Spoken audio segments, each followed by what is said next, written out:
Hello, friend. This is Legal Design Thinking in Real Life, a live series brought to you by Lawyers Design School, where we help lawyers and legal teams to adopt the skills and mindset of legal design. I'm your host, Hannele Korhonen, and I'm the founder of Lawyers Design School. I'm really excited to get back with a new live session and get the year 2024 started. And what better way to get this new year started than to talk about innovation?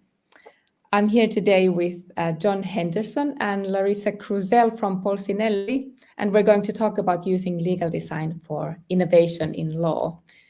Hi, Jon and Larissa, how are you? Good, Great. good. Good morning. Yep.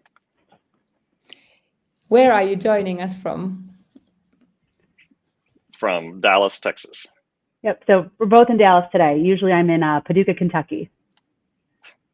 Oh, that's perfect. I think we get a new city to our map of speakers. Right. But really great to have you.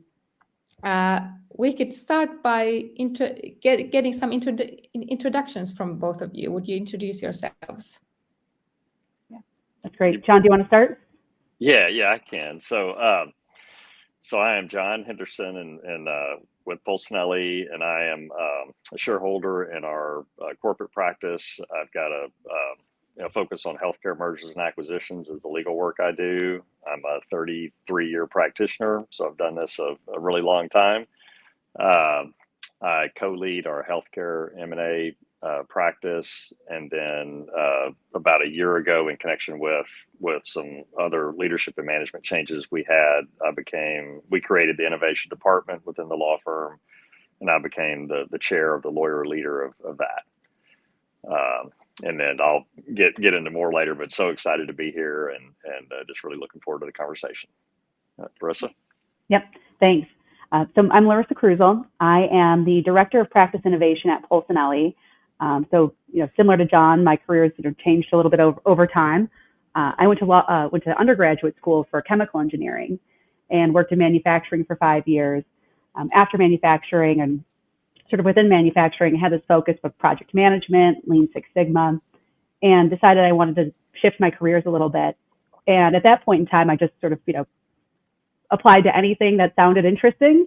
And Polsinelli hired me 10 years ago as a legal project manager, and then again has evolved from legal project management to a director of operations position at Polsinelli, and now much more recently, the director of practice innovation. Such a cool role to be focusing on innovation. What about Polsinelli? What can you tell us about your firm? So Polsinelli is so we're a U.S. only, U.S. based large law firm, AMLaw 100,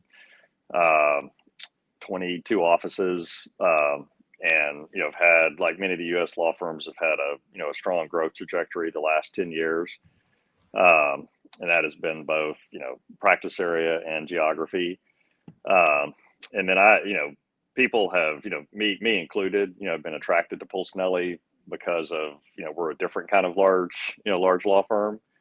And some of that's cultural, some of that's business model, some of that's, how we service clients. And then, all of that really leads to this sort of freedom to think about innovation and think about how we service clients. And so it all, in my head, it all sort of connects to what makes Polsinelli special as a law firm for lawyers and for the clients that we get to serve.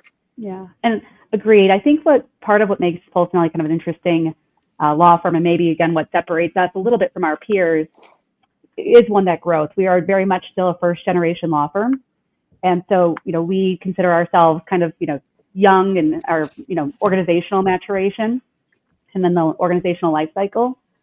And a piece of that, I think, is also when attorneys come to Polsinelli, they're usually coming, I think, with the idea that they'll be able to grow a practice. It's not necessarily these, only large institutional clients, and then you've got your one client that you service, but you really have the ability here to kind of grow your practice, have your career evolve to what you want it to be. And we would kind of say that's our, entrepreneurial culture.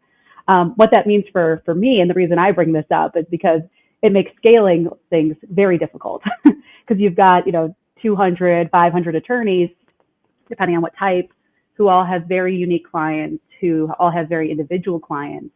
And so that creates sort of a different type of challenge than when you have, we work for private, publicly traded companies, and, we're dealing with an in-house team of 50 lawyers, and that's our normal type of client. We don't have sort of in my mind, we don't have a normal client or an average client. Oh, that's so interesting. Thank you for sharing. And I must say that when you reached out to me last year, I was like, my heart jumped because I was so happy to find a law firm in the US that you have legal design on your radar. I know that the design thinking is emerging in the US in law firms as well, but I've been having so many discussions with law firms in the States, and many times they're like, legal design, huh? What is that? So really, really happy that you reached out to me and that we are today talking together. Maybe we can talk about legal design then. How would you define it, and what does it mean in your practice and in your work? So I think for me it starts as everything is design, and once you discover that, then you begin to want to understand that better, and so I think lawyers, whatever your undergrad was, you get a law degree. Your legal education is about identifying problems and using precedent to propose examples and solve those. And then you get into the real world, and it turns out that client experience matters, and it turns out that you need to differentiate yourself, and it turns out that you're really trying to be in business, and so you begin to search for how to do that. And then I think my sort of journey into design thinking began with stumbling across disruptive innovation. And I'm healthcare focused in my M&A work, and 20 years ago that led me into Clay Christensen's work around disruptive innovation applied to healthcare services, which led me to IDEO, which led me to design thinking, and then I've just been on this journey since then of learning that and applying it. And I've gotten to the point that I think it is the way to practice and the way to have the best experience we can have as lawyers. But like along the way, as I began to explore it and understand it, and began to think of myself as a creative leader and how I do my legal work. One of my colleagues had said, like, lawyers aren't creative. And I'm like, we're the most creative, we're one of the most creative professions, because our canvas is whatever we want it to be, and so it really becomes, we're this just super interesting career if you embrace it and think about it that way, that I think re-energizes the next generation and really is powerful for the experience that we get to have. But I could talk about sort of that experience forever and how I think it matters so much to what we're doing. Yeah. Mm-hmm. Yeah. And I come from from a slightly different lens than Jon. When I came to Polsinelli, I've just got my PMP certification, really love this idea of, kind of strong project management governance, that this is sort of the right way to do things, right? That you've got this, process, you have transparency, you've got clarity, all these great things about project management, and then you start to try and do it in practice, especially at a law firm. And what you realize is how much your stakeholders and the project management lingo, but really the humans matter. And so you kind of, not that you throw it out the window, but you realize how much more flexible you have to be, and that there's not at least at our world at Polsinelli, we're not going to dictate to an attorney that they have to follow some sort of strict project management governance. Right? Because it may not fit for their client. It may not fit for their practice. It may not fit with their time schedule. They may not have the, resources to, have a project plan or a budget and, have all these things that you would want. So I think I was, I wouldn't say forced, but more or less to be successful, had to sort of evolve my, mentality around this. And so I think that almost came naturally, right? That you realize, okay, like, how am I going to be successful at this firm? How am I going to make change? And it really is by first and foremost empathizing with the attorneys, having that human understanding of what they're going through, what they're dealing with, the pressures they're under, the time constraints they're under. And then from there, sort of realize that there was a name for it, which is, design thinking, right? And sort of taking that designed approach and not just prescribing here's your 5-phase project management methodology and we're in, the quality phase. I was just yesterday saying to someone about I was trying to explain what's the difference between like this Six Sigma or lean or agile development and then design thinking. And that was my kind of thinking too, that it's the human centricity and really these like human, like empathy and use of these human skills more so that it's more flexible and human-centered, the entire process. Would you agree with that?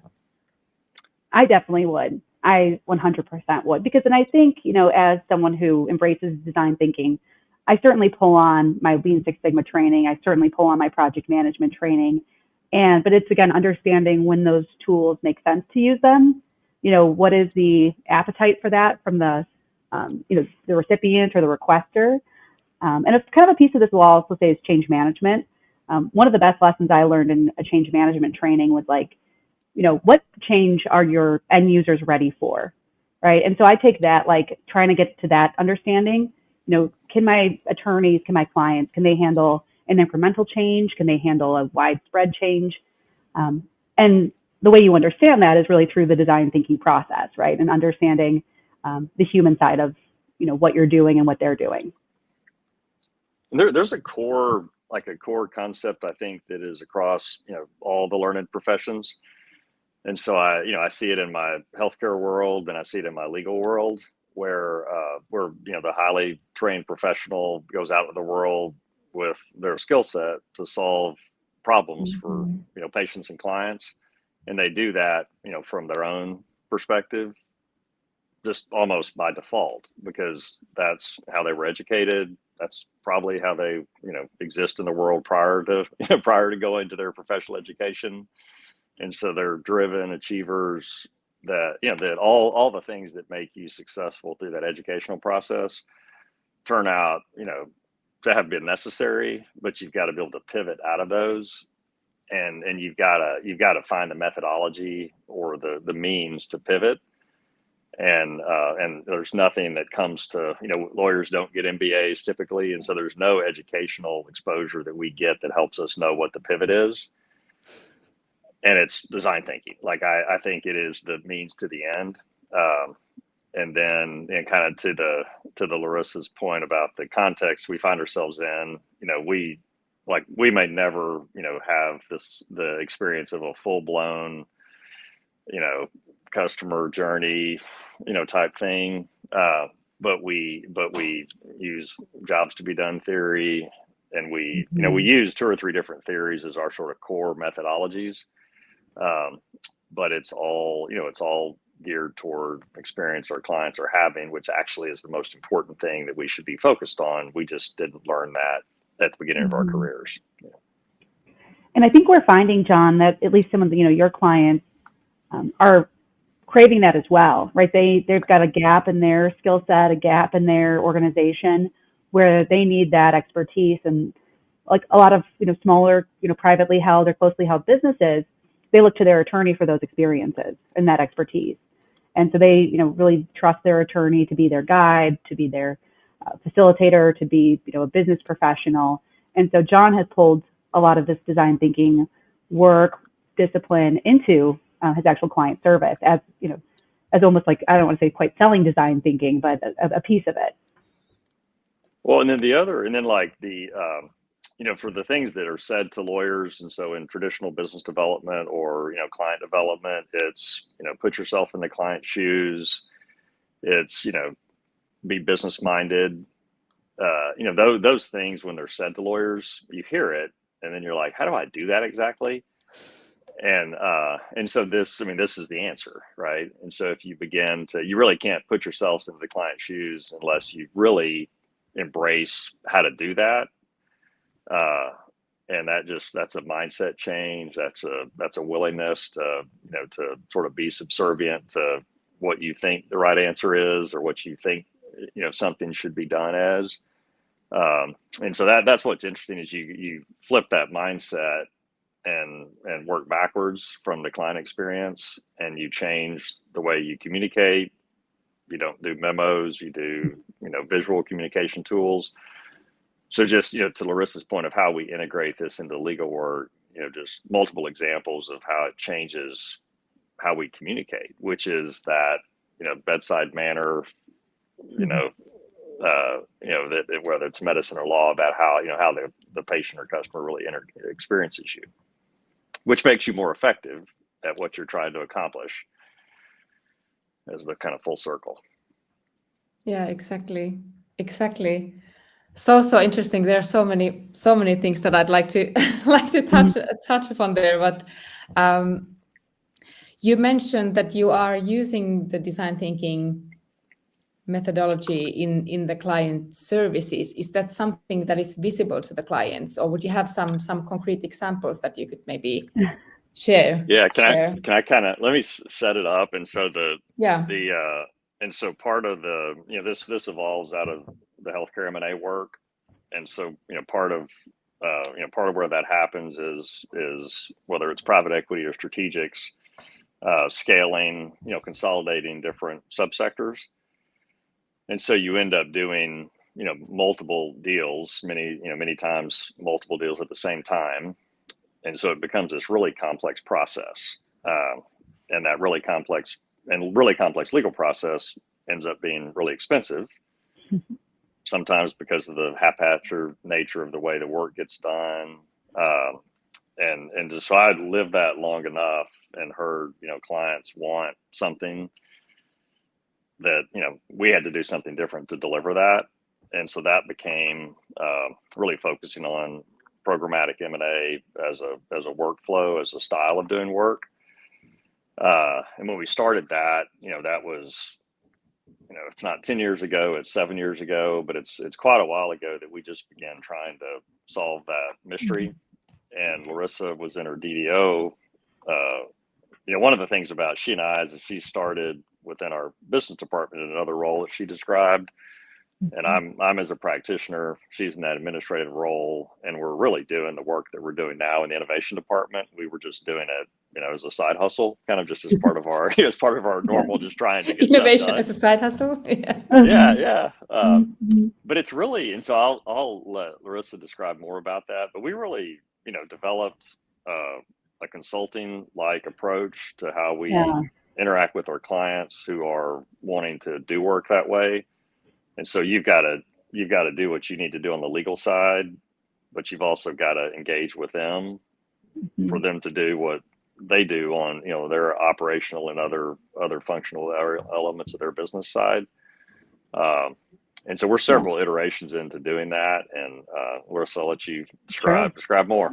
Yeah, so I think one of the first iterations that's probably worth mentioning on this, what we call now programmatic acquisition work.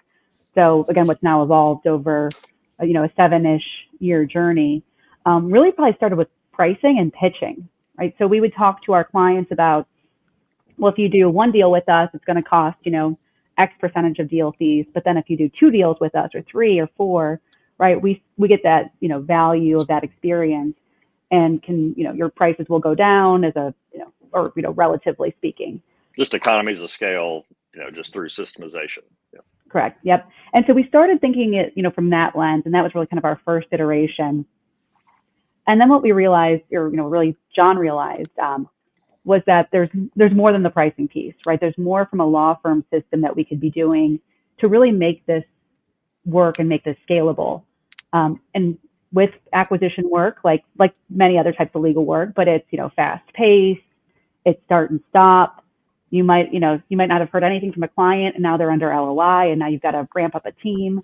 So you've got a lot of unpredictability, and especially with, again, that staffing and the human side of things. And so when we approached this idea, and we'd almost call it like a new product or a product design exercise, Jon and I had kind of workshopped, brainstormed how we would approach this, what are some of the best practices from his own practice, and how we support clients in implementing it. Really that kind of consulting-like experience that he talked about. But then when we talked about how do we bring this to others at our firm, how do we bring people along with it? And we brought together all these stakeholders that, do this type of work, have these types of clients for, again, sharing of information, sharing of best practices. And I'll never sort of forget when we were talking about this with our CEO, and he's very supportive. He was being, some of the devil's advocate. How am I going to get, this, huge originator to adopt this, right? Someone who's got a massive book of business, who's been practicing for 40 plus years. And I was like, well, we're not trying to get him to adopt it. He's great. Like, he's got a 40-year practice. He's been successful. If everyone was like him, we wouldn't need to do anything. You know what I mean? But this is for people who, it's giving them a tool. It's giving our attorneys a resource, a way of understanding their clients, a way to articulate to their clients about a service offering. And again, really kind of more targeting, is it, our income partners? Is it our, senior associates? But showing them there's a pathway in this type of work. And it is too. And so you're, as the practitioner, you're differentiating yourself, you're delighting your clients, you're doing really good legal work. But it's choosing to use a system and a process that's designed to achieve a better result for the client that matches up what their requirements are, right? And then, and a piece of this that I think is important is also the internal kind of training and the internal systems to support this work. Again, we've got a lot of attorneys that can do merger and acquisition work, but not all, but our attorneys work differently. And so you end up working with associates that, you're comfortable with or you've worked with in the past. And so then when, for example, Jon has, 6 deals come up, who can he pull, right? He's already got a team that might be, fully occupied. And so part of this was training our associates and our shareholders on the system. So if Jon says, hey, I need a deal repository or some, term that he's used, the teammates know, okay, this is what he means. I've seen this before. I've done this before, maybe not with Jane, but I've done it with these other attorneys. So again, to build that scalability into it.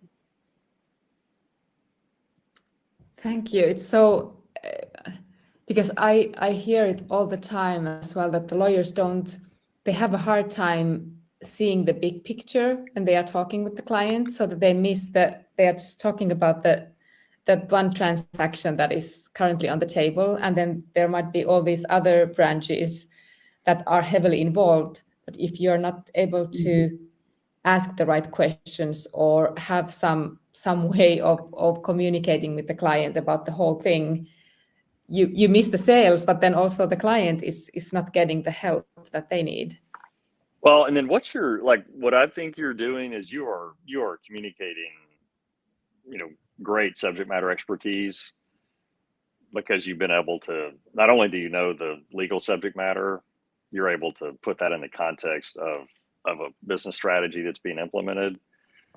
And you can't just do that ad hoc, in a bespoke, lawyer way. You've got to think, differently, and design a solution for that problem, right? And then so it becomes, as lawyers, get exposed to this way of doing the work and its different elements, some of that are structural, some of that are, how we do it, templates, kickoff calls. We have a way that we do this work, and they go, that's awesome, right? Like, I didn't know that you could work this way. And so that, the lawyer that, that gets an assignment, gets a clean sheet of paper and, starts to work, is not the modern practice of law. And so you really have to, I think, to succeed in the future of the legal industry, you have to make choices about not only knowing the law, but how you practice. And so it goes back to, how in the world would I figure that out, right? And so it becomes leave the law, go to something like design thinking to learn how to bring that back into how you practice and how you service clients.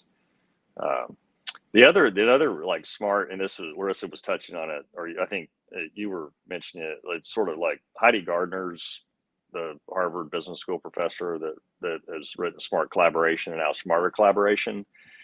Is, she's looking at professional services and solving for that. Why are we siloed? Why don't we bring the best of all the subject matter expertise we have in big law firms together to service our clients better? And so, workflow and work style are part of that solution. And that is a mindset change for how traditional lawyer says, what do you need? I can solve it.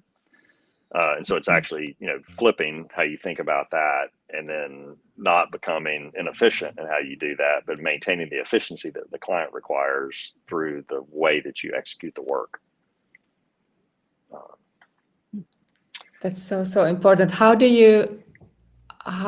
it, or what does it look like in practice when you try to, I don't know, break down these silos between lawyers? I know it must not be always so easy task. It is a part of it is it goes back to why is this happening within Polsinelli? And so I think what I've always said as I found Polsinelli 13 years ago, I found a law firm that would allow me to think this way and to develop this. I didn't know it exactly at that time, but we all join our law firms with some sense of what's possible, and kind of to Larissa's point, Polsinelli is a firm that lawyers join because they've got the vision for what's possible, and it's different than what they've experienced. If they're somewhere years into their career, or the entry level associate that joins us is just attracted to this kind of talk, right? This kind of imagination of what could become of their careers in this sort of better modern practice of law. But it just really is playing itself out that way. Mm-hmm. Yeah, and I think from what I see with our attorneys and how they work together is it very much comes back to our culture. I think Polsinelli, we would say we lead with our culture when we're recruiting, when we're hiring. That is a huge focus for us. And again, when you think about a firm that's grown like we have, and again, a lot of law firms have grown, but we do it by recruiting lateral attorneys. So we're constantly adding in people, adding in offices, and that really can have a negative impact on your culture if you're not attentive to who you're hiring, why you're hiring them. So it really does, of course, start with your people. And so we hire people, attorneys like Jon. We hire attorneys who are want to do better, want to work together. So you really get a great sort of collaborative atmosphere. And I think what you find are the attorneys that, don't have that mindset. They end up, this may not be the right fit for them. They may end up going elsewhere. Some may stay, but, we try to, I think, cultivate an environment where there's kind of space for everyone to practice the way they want to practice. And there's, I think, enough people who do want to practice in a sort of a collaborative way and, focus and really have that specialization. So when you realize that you're going to be a specialist, right, a deep subject matter expert, then you need to collaborate, right? There's sort of no other option. And it's interesting. We've, with some people that we've recruited in the past, we'll hear things like, I do too many different things. I'm doing 6 different types of legal work. I really want to focus on one or 2. Can I narrow it down? And at their firm that they had come from, that wasn't really an option. So again, having that ability to have that as an option here, and really like part of our ethos, right? We really, we emphasize specialization, allows for that collaboration to occur at sort of a firm level, at the macro. And then a lot of it in like the planning of legal work.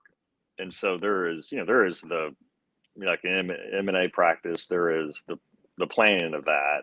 And if you plan into it, the subject matter expertise, but it's, in Heidi Gardner's, she's, one of the ways she describes it is that collaboration in the legal business can be, I'm a corporate lawyer. Do you want fries with your Coke? That's a labor and employment lawyer, right? Or do you want a full meal that we thought about in advance and present it in a way that is efficient and makes sense and is easy to receive? And so it's that, it's the planning of the work and planning collaboration into it and planning the process by which collaboration occurs. That, like, when I do legal work plans for projects, a line item is, collaboration that will need to occur. I don't know exactly what it's going to be yet, because I don't know exactly what the problem is, but I know it will need to occur for that experience, for the result that we're trying to get.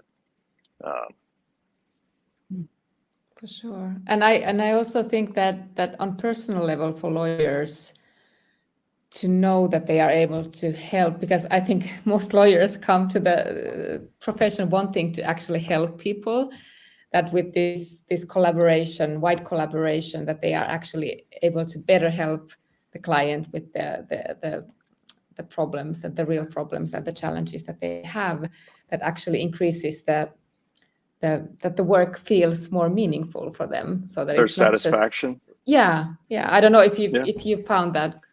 Well, the other element of that is the concept of working at the top of your license.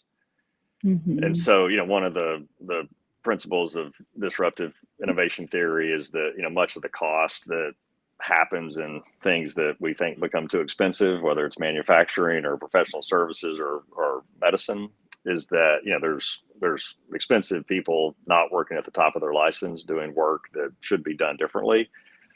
And so when you apply that to law, and when you have shareholders and associates and paralegals and non-legal support, matching up the workflow to each of those people working at the top of their license enables you to deliver a better result, have the cost expectations meet what you plan for, and along up and down that tiering of people, they're all working at the top of their license or the top of their their capabilities, which leads to job satisfaction, which leads to retention, which leads to this is the best place I've ever worked. Those kind of things are all part of the design of choosing to practice law this way.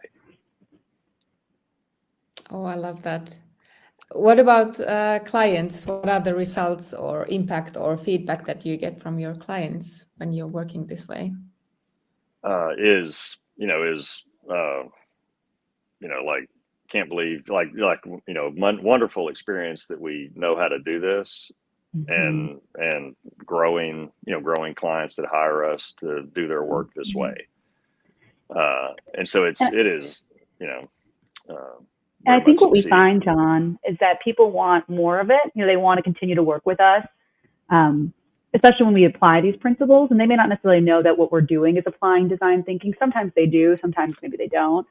But I think about some of the projects that we've had, and one of our clients that engaged us on more of a consulting-like engagement eventually left that position, and still wants to sort of partner with us, and we're working with him in a different way. We've had, Jon's had this, I'm sure more than once, but someone from a client will leave a business, go to a new business, and they want to continue that experience and continue that engagement. And so things that we've delivered for one client now, that are heavily design focused, really that sort of alternative or maybe a different way of delivering a kind of hybrid legal deliverable, is now, they're part of their standard model. And so we've seen that, I've seen it personally, I think in the last, few years, several times. So I think that's sort of, the validation that we think that this is the right way to do this, and this is working. Oh, super encouraging to then continue with it as well. Is design thinking or legal design something that clients are already asking for, or is it just that you have found that this is a more efficient way of working? So I, so far, when in my experience, when you say design thinking, whether it's internally or externally, no one goes, oh yeah, they go. And so it's really, and so some of that was innovation and all of its, approaches. One thing that I think I've figured out is that, you've got to figure out how to do those things, and how to way to talk about them that's acceptable to the the lawyer you're talking to, but they don't get quite as excited about the concepts and the methodologies, clients get excited about the result. And so if you think about it, and that's not unlike innovation in any product or service. So we love the Apple iPhone. We think of them as being innovative, but they lead with, that's an amazing product that satisfies my needs and is easy to use. And so it's really the result that the world wants, and then the tool to achieve the result. One of those is design thinking, and so it's really, and then it is, and then we have an internal training that we do on design thinking, and that the title of that is how achieving market leading extraordinary client service and exceptional professional experience as a practicing lawyer through design thinking. So that's my just do this and you can you can have that experience. And then what happens is as you interact with different lawyers within the firm, we all show up wired differently. Some are attracted to a way of working that is more client centric and more systematized, and those in this firm, those people become a part of the work process. Some directly interacting with it, some just less directly, as they may be a subject matter expert coming into a deal process. But there's corporate associates and other shareholders that are leading the work in this way and just getting reps and doing it better each time as we go through that. Yeah, for sure. Are you seeing currently in 2024 some obvious opportunities for innovation right now? Yeah. I was to say, I definitely think so. With our world, there's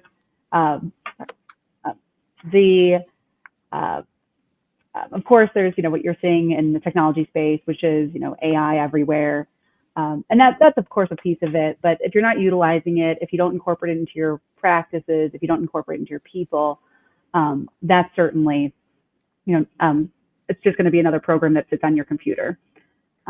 So of course we're seeing opportunities there. I think in legal, we're I think, and especially maybe at our firm as well, we're really in, I think, at this, I don't want to say turning point. That's a little dramatic, and that's a little maybe more, big world, ending sort of thing. But you really are seeing this shift into how people approach their practice. And what I see is, especially in our sort of younger shareholders, and I think again, Polsinelli might be a little bit different, and we have a lot of, fairly young shareholders. I saw a chart once that we put up where we had, a lot of partners, in their early 40s, late 30s even, that are, equity shareholders, equity partners at our firm. And so I definitely see a receptiveness to design thinking, to innovation, to doing things better, to doing things differently. I think there's definitely a need for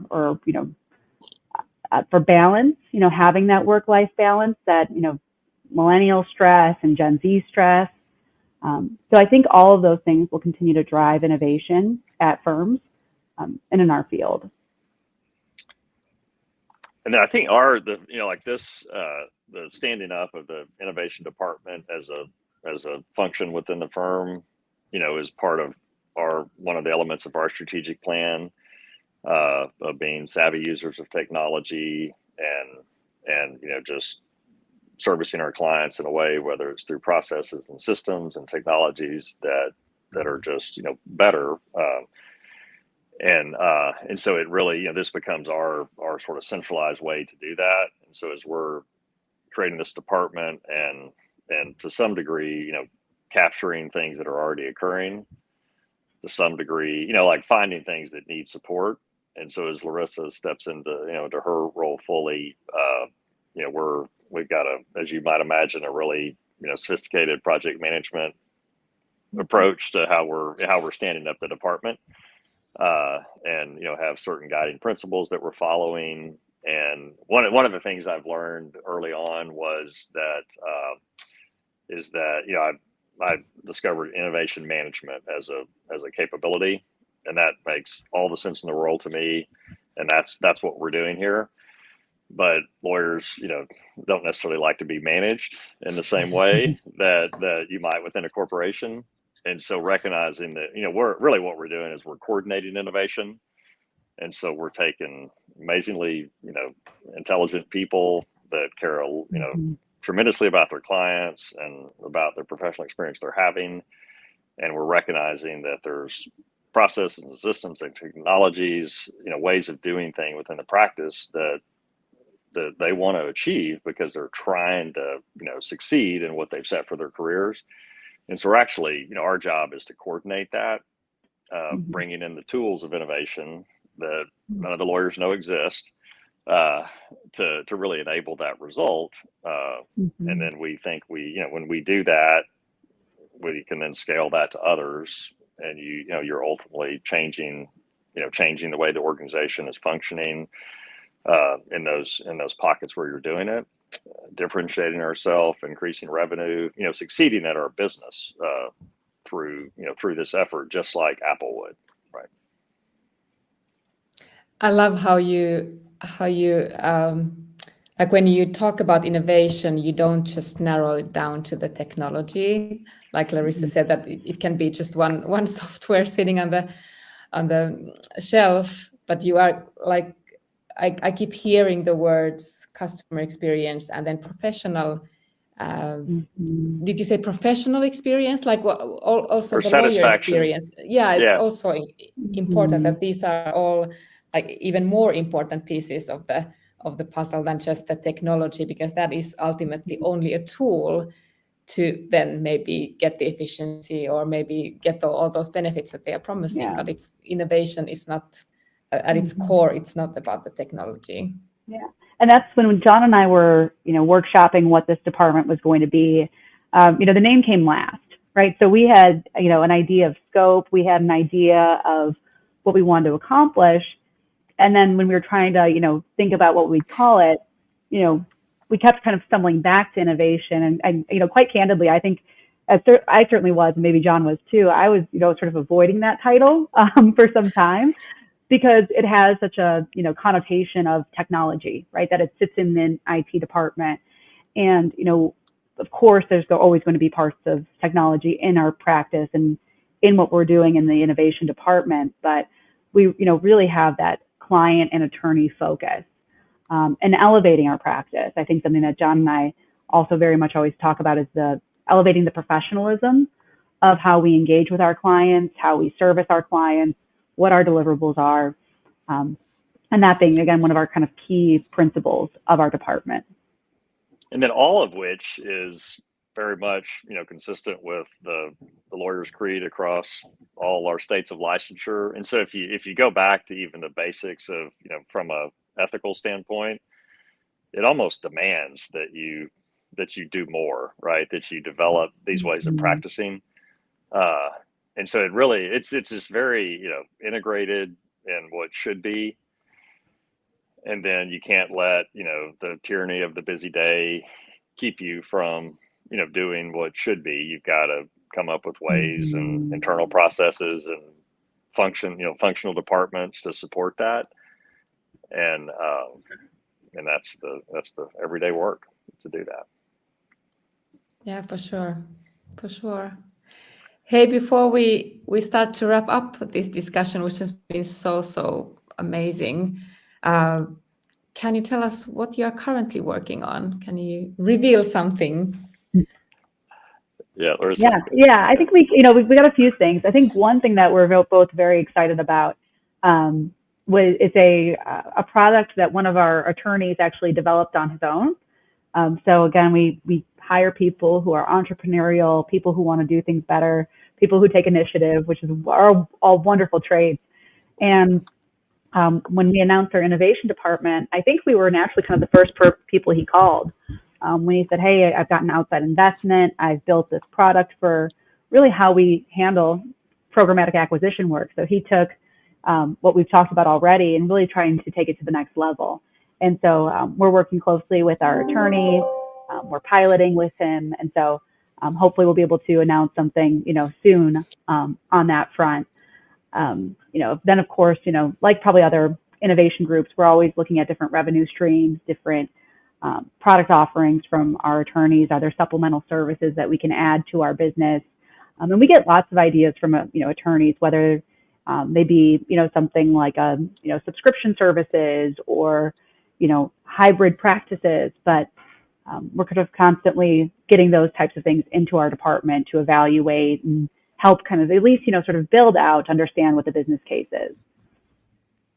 Oh, the luxury of actually having someone to call when you get an idea.